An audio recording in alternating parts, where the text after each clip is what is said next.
Har Har Mahadev. Surat municipal કોર્પોરેશનમાં ઘણી બધી પોસ્ટની જાહેરાત આવેલી છે. આ ઉપરાંત 2020માં કે પણ કંઈક જાહેરાત બહાર પડેલી, એની એક્ઝામ હમણાં છે.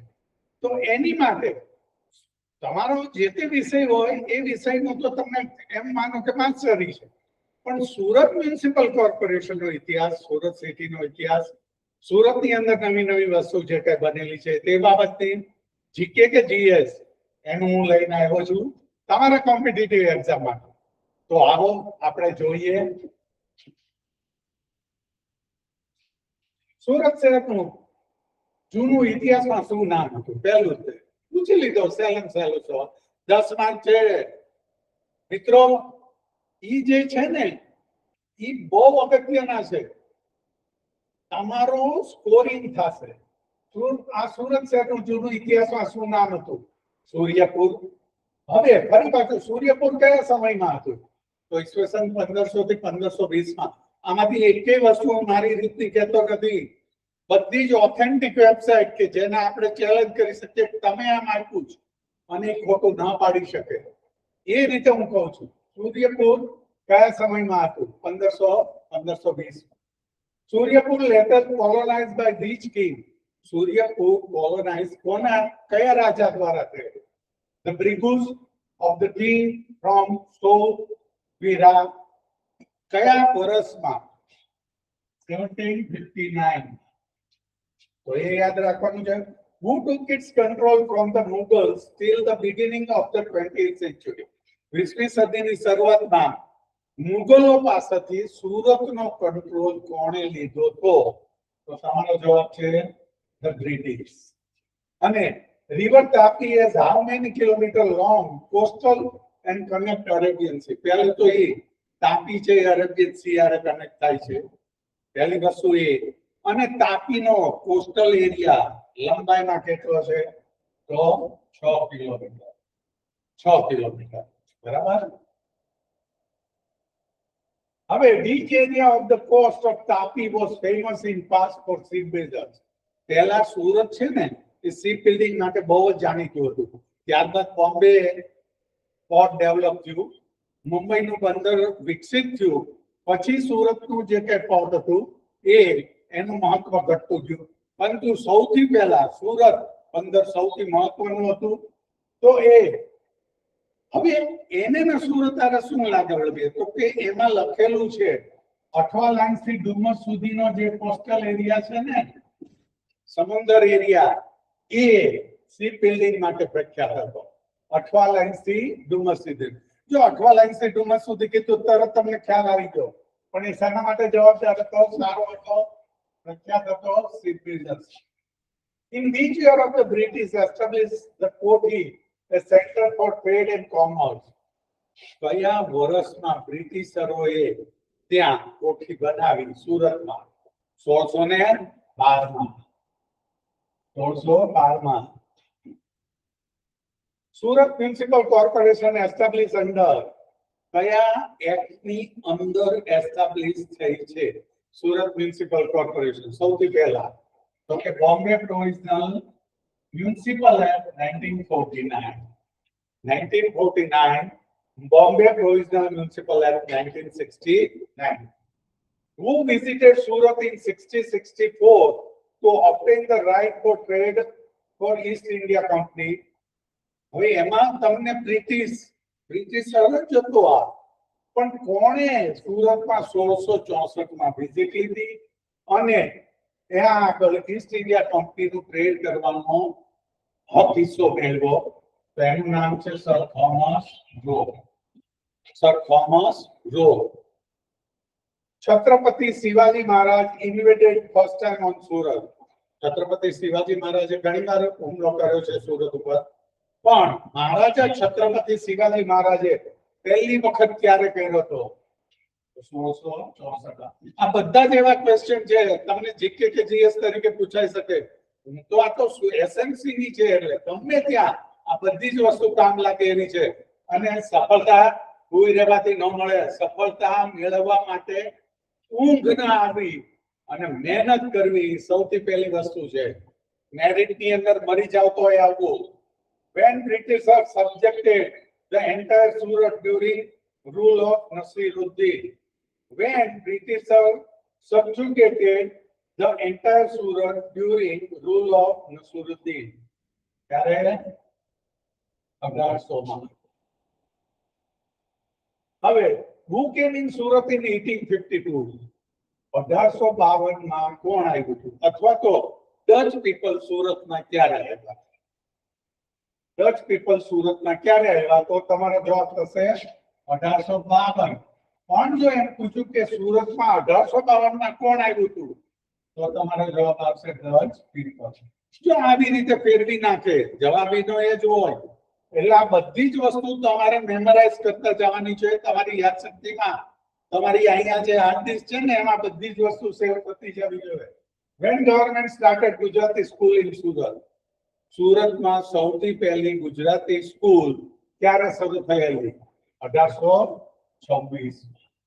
બરાબર, 1826 માં ગુજરાતી સ્કૂલ. જો ગુજરાતી સ્કૂલ કહું છું કારણ કે આગળ ઉપર હું તમને કહું છું the first English started in Surat. જો ગુજરાતી સ્કૂલ 1826 માં થઈ હતી પણ સૌથી પહેલી ઇંગ્લિશ સ્કૂલ 1842. 1800 सबने कहा नहीं होगा तुझसे लेकिन मेरे दिल ने कहा मुझे सफलता मिलेगी. और दिल जो कहતું હોય ને એ સાચું છે પણ એની માટે ભોગ તો તમારે દેવો પડશે ને. The Portuguese closed their centers for trade in Surat. પોર્ટુગીઝે ટ્રેડ માટેનો જે કાંઈ એનું હતું એ ક્યારે બંધ કર્યું? 1847. The first meeting of Surat municipality held on. પહેલી જ મીટિંગ જો સુરતની પોસ્ટ છે, સુરત કોર્પોરેશનની પોસ્ટ છે તેમાં આવી શકે છે. સુરત મ્યુનિસિપાલિટીની પહેલી મીટિંગ ક્યારે થયેલી? કઈ સાલમાં થઈ હતી? તો તમારું આવશે જવાબ 1852. પણ 1852 માં કયા મહિનામાં સુરત મ્યુનિસિપાલિટીની મીટિંગ હેલ્ડ થઈ હતી? તો તમારો આવશે મે 5મો અને તારીખ સહિત પૂછે તો 15/5/1852. આ ત્રણેય વસ્તુ યાદ રાખવાની છે. તો 1852 એના મે મહિનામાં અને મે મહિનાની 15. Who established the first printing press in Surat? Surat Literacy Society in 1850. હવે જાઓ જો સુરત લિટરસી સોસાયટી 1850 માં પહેલો પ્રિન્ટિંગ પ્રેસ સુરતમાં થયો હતો. અને કોણે કર્યો હતો? કે સુરત લિટરસી સોસાયટીએ 1850 માં પહેલો પ્રિન્ટિંગ પ્રેસ કર્યો. The Andrews Library open in Surat. Andrews Library છે સુરતમાં એ સુરતમાં ઓપન ક્યારે થઈ હતી? 1/7/1850.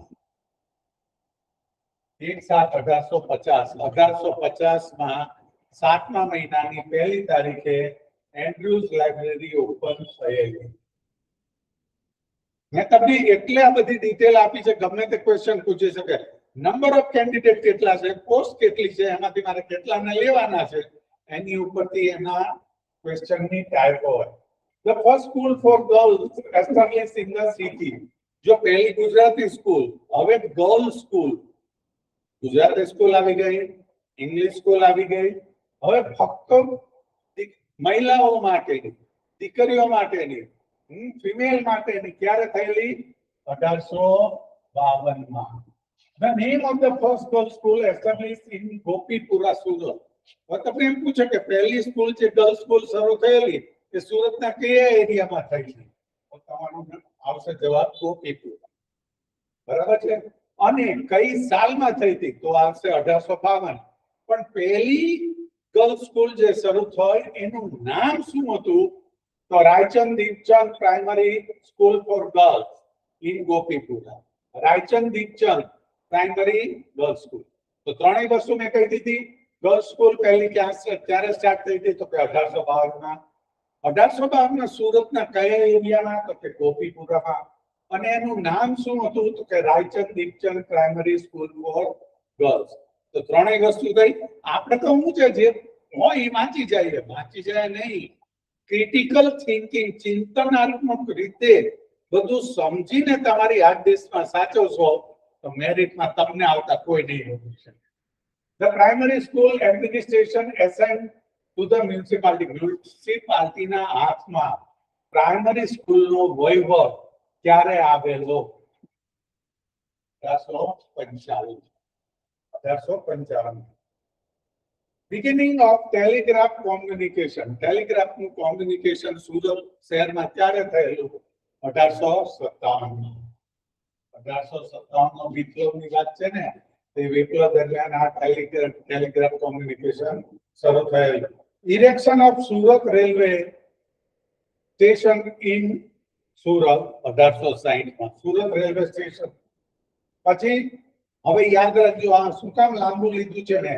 સુરત મિત્ર, પહેલું સુરત મિત્ર લોકલ ન્યૂઝપેપર સ્ટાર્ટેડ બાય, સૌથી પહેલું લોકલ ન્યૂઝપેપર સુરતનું, એનું નામ શું?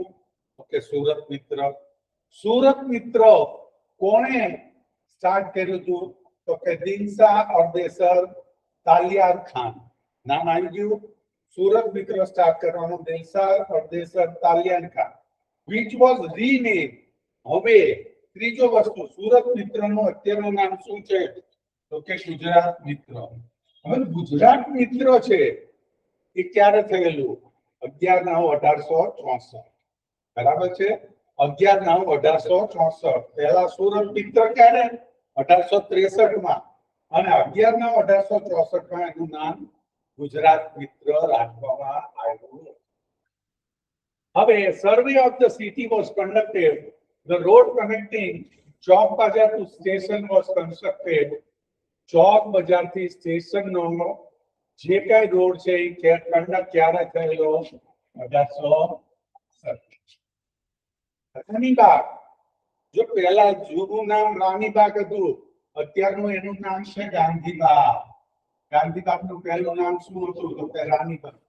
પણ રાણીબાગ ઇનેગ્યુરેટેડ ક્યારે થયું હતું મ્યુનિસિપાલિટી દ્વારા? 1870.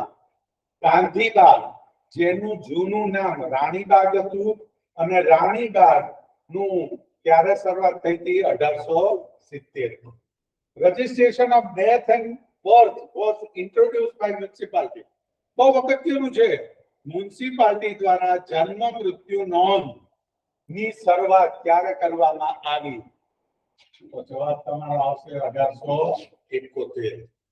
જન્મ મૃત્યુ નોંધણી સુરત શહેરની અંદર મ્યુનિસિપલ કોર્પોરેશનમાં ક્યારથી શરૂઆત કરવામાં આવી છે? તો કે 1871. હોપ પુલ, જેને બ્રિજ કહીએ છીએ. પુલ એટલે આપણે ઓલી બાજુ સ્નૂકર રમતા હોય એ નહીં રમતા. ઇનેગ્યુરેશન ઓફ હોપ પુલ, જો યાદ રાખજો, આગળ આવે છે હોપ પુલ બ્રિજ ક્યારે શરૂ થયો? 1877. હોપફુલ લિંક બિટવીન, હોપફુલ કોની વચ્ચે લિંક થયેલો છે? તો કે ચોક અને અડાજણ વચ્ચે. ચોક અને અડાજણ વચ્ચે હોપફુલ લિંક થાય છે. એટલે એક બાજુ ચોક ને એક બાજુ અડાજણ. અને Shri Chhatrapati Shivaji bridge previously non, એટલે હાલમાં એનું નામ શું છે? શ્રી છત્રપતિ શિવાજી બ્રિજ. કોનું?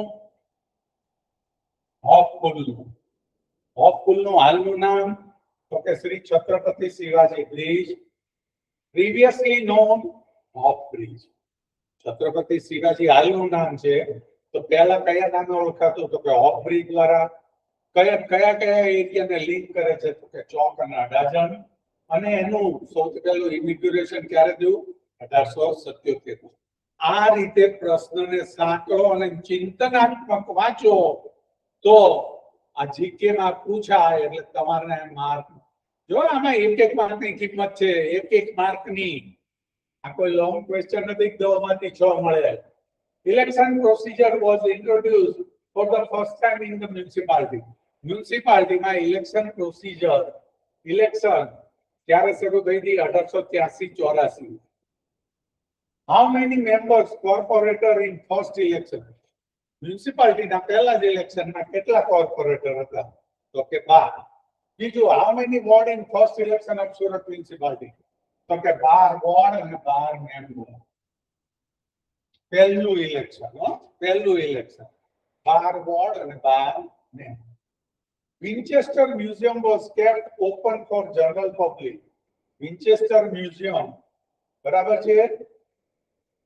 Winchester Museum was kept open for general public 1/2/1890. હવે આ વિન્ચેસ્ટર મ્યુઝિયમ સુરતના છે એ વિચારતા છે વિન્ચેસ્ટર મ્યુઝિયમ તો છે નહીં, સરદાર પટેલ મ્યુઝિયમ જ છે, પણ સરદાર પટેલ મ્યુઝિયમ હવે નામ પાડવામાં આવ્યું છે, જેનું પહેલા નામ હતું વિન્ચેસ્ટર મ્યુઝિયમ. તો વિન્ચેસ્ટર મ્યુઝિયમ ક્યાં આવ્યું છે? સુરતના કયા એરિયામાં? અઠવામાં. હવે કયા નામે ઓળખાય? તો સરદાર પટેલ મ્યુઝિયમ. તો સરદાર પટેલ મ્યુઝિયમનું જૂનું નામ શું હતું? Winchester museum. અથવા સરદાર પટેલ કે જેનું જૂનું નામ વિન્ચેસ્ટર હતું તે ત્યારે પબ્લિક માટે ખુલ્લું મૂકવામાં આવ્યું હતું 1/2/1890. Water supply began through municipality water work. પાણી વિભાગ દ્વારા, વોટર વર્ક્સ વિભાગ દ્વારા મ્યુનિસિપલમાં વોટર સપ્લાય ક્યારથી સુરતમાં સ્ટાર્ટ કરવામાં આવ્યો? તો જવાબ છે તમારો 1/1/1898. 1/1/1898. New Act of Municipality came into force 1901. New Act of Municipality came in the force 1901. The chief officer was appointed as the administrator of the municipality. Municipality ના chief officer ની નિમણૂક સૌથી પહેલી ક્યારે કરવામાં આવી? તો 1909. તમારો જવાબ હતો. The Varacha Water Works originally known as Lily Water Works. એટલે પહેલાનું નામ લેલી હતું, જે હવે Varachha water works. Varacha Water Works entrusted to the municipality 1899. Free and compulsory education was introduced in the city. મફત અને ફરજિયાત શિક્ષણ સુરત સિટીમાં ક્યારે દાખલ થવામાં આવ્યું હતું? તો 1 April 1920. Vegetable market constructed at Baranpuri, Bhagal. ભાગલની જે વેજીટેબલ માર્કેટ છે બારનપુરી વેજીટેબલ માર્કેટ એ ક્યારે શરૂ કરવામાં આવી હતી? 1936. Municipality converted municipal corporation. પહેલા મ્યુનિસિપાલિટી હતી પણ એમાંથી હવે કોર્પોરેશન થયું. તો એ ક્યારે થયેલું? બહુ ઈઝી વસ્તુ છે, આ વસ્તુ કોમન છે પણ આપણને ખબર નથી. 1 ઓક્ટોબર 1966. 1966 માં મ્યુનિસિપાલિટી માટે મ્યુનિસિપલ કોર્પોરેશન કન્વર્ટ થયું. ગાંધી સ્મૃતિ ભવન, ધ ઓડિટોરિયમ સ્ટાર્ટેડ. ગાંધી સ્મૃતિ ભવન છે ક્યારે શરૂ થયું હતું? 1980 માં. 19 એપ્રિલ 1980. કવિ નર્મદ સેન્ટ્રલ લાઇબ્રેરી ક્યારે ઉદ્ઘાટન થયું હતું? 24 ઓગસ્ટ 1991. કવિ નર્મદ સેન્ટ્રલ લાઇબ્રેરી. ગાંધી સ્મૃતિ ભવન ઓડિટોરિયમની કેપેસિટી કેટલી? લ્યો 800. એની સીટની કેપેસિટી. સેન્ટ્રલ એસી છે, આ છે તે છે, પણ એની 800 ની capacity. E-library and separate section for blind added in કવિ નર્મદ સેન્ટ્રલ લાઇબ્રેરી. E-library કવિ નર્મદમાં ક્યારે શરૂ કરવામાં આવી હતી? અથવા તો અંધો માટેનો એક અલગથી વિભાગ કવિ નર્મદ સેન્ટ્રલ લાઇબ્રેરીમાં ક્યારે શરૂ કરવામાં આવ્યો? તો 1 મે 2004. હમણાંનું જ છે, 1 મે 2004. પછી inauguration of Swami Vivekananda bridge 30/6/96. Inauguration of indoor stadium બહુ ભવ્ય છે, સુરતનું બહુ સરસ છે. ઇન્ડોર સ્ટેડિયમ 18/12/98 માં શરૂ કરવામાં આવ્યું. Celebration of 150 years of existence of municipality. આ કોર્પોરેશન ને 150 વર્ષ છે, ભલે પહેલા મ્યુનિસિપાલિટી હતું પછી કોર્પોરેશન હતું, પણ એના ટોટલ 150 વર્ષની ઉજવણી ક્યારે કરવામાં આવેલી? 2002 માં. 150 વર્ષ ક્યારે પૂરા થયા હતા? 2002 માં. 2002 ના વર્ષને 150 વર્ષનું ઉજવણી કરવામાં આવી. In SMC e payment system started. તો અત્યારનું છે ને, તરત તમે યુપીઆઈ થી કરજો છો, તો ઈ પેમેન્ટ ક્યારે થયું હતું સ્ટાર્ટ? 15/10/2004. કોર્પોરેશન. બરાબર છે. તો આ બધા ક્વેશ્ચન જે છે એ જીકે જીએસ માં પૂછાઈ શકે. આ પાર્ટ 1 છે. હજુ ઘણું આવશે. તમે કોમેન્ટ કરો, ખાસ સબસ્ક્રાઇબ કરો ચેનલને અને લાઈક કરો. તો આ રીતે તૈયારી કરતા રહેજો. તમને સફળતા માટે અમારી મહેનત કામ લગાડે એવી પ્રભુ મહાદેવને પ્રાર્થના. હર હર મહાદેવ.